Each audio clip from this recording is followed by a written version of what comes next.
You there, right in the middle, with the toque. Yeah, there's your mic. I am Eileen.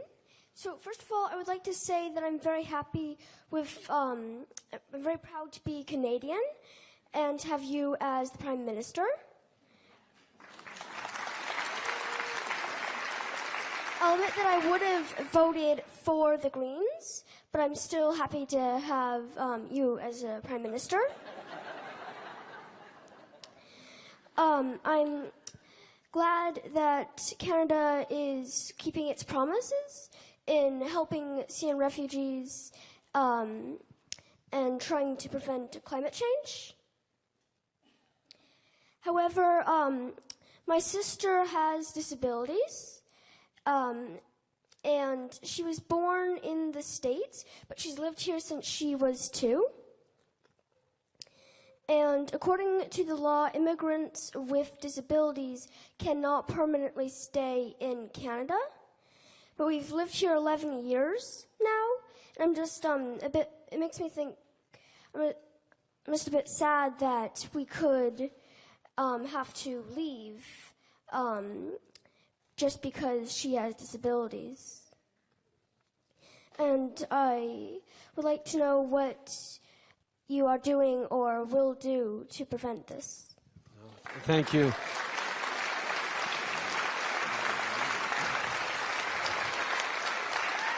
Thank you, Eileen.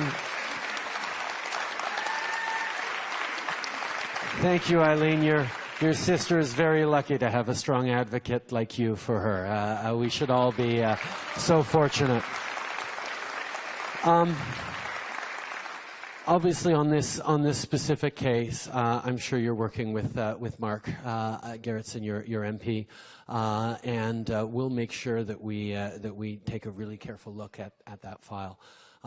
Canada is an open and accepting country, and part of the way we're able to remain open and accepting is because we know deeply that the waves of people who've come to this country looking for a better life for themselves and their family have not only been able to build that better life for themselves and their family, but have made this country so much the better and so much the richer. And that's where, as we see around the world, people closing off and worrying about what strangers might come and what have an impact on them, Canadians have been opening their hearts and their homes.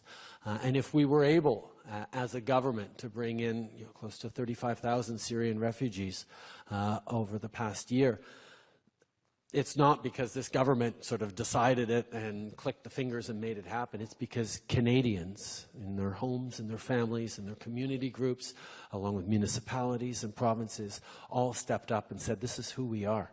This is what we do. We understand that bringing people who need to have a chance at building a better life for themselves and their family is what is going to help us as a country. And we have developed a very large and a very successful immigration system that still faces challenges and needs for improvement.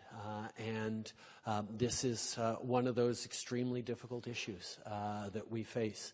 And it has a compelling story in the person of your sister, and that story is told in many different situations. As a constituency MP, I've had to deal with families who've come in who've been extremely frustrated with the same set of issues. I commit to look at it and to make sure that we hear clearly through Mark the situation that your sister is going through, and we'll try and make sure that we deal with it in a way that is fair, not just for her, but for all Canadians and for everyone who wants to come to Canada. Thank you.